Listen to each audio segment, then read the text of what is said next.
Warahmatullahi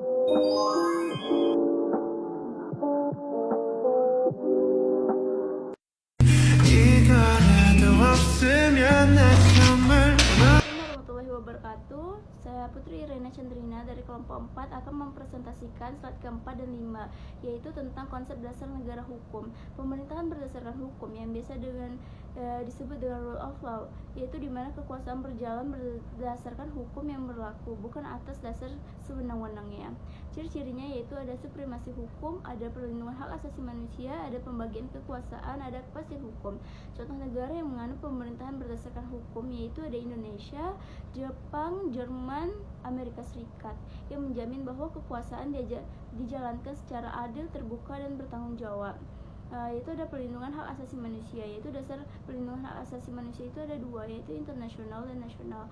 Prinsip perlindungan hak asasi manusia itu ada non-diskriminasi, kesetaraan, partisipasi, dan akses terhadap keadilan.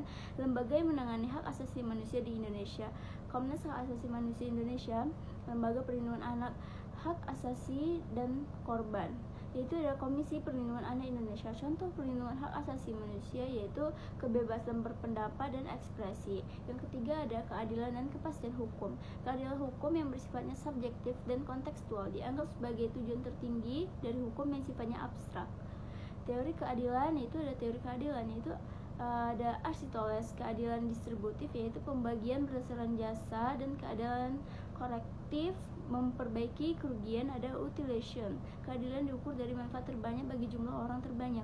Teori keadilan harus memberi peluang yang sama kepada semua orang. Hukum Islam keadilan Indonesia sebagai perlindungan terhadap agama, jiwa, akal, dan harta keturunan, yaitu ada kepastian hukum, jaminan bahwa hukum ditegakkan secara konsisten, tidak berubah-ubah, dan dapat diprediksi. Yang keempat ada lembaga pengawasan, yaitu uji materi undang-undang oleh pemerintah, konstitusi, tantangan dalam pelaksanaan negara hukum, korupsi, supremasi hukum di beberapa wilayah, penyalahgunaan kekuasaan, masih adanya diskriminasi hukum terhadap kelompok tertentu. Terima kasih.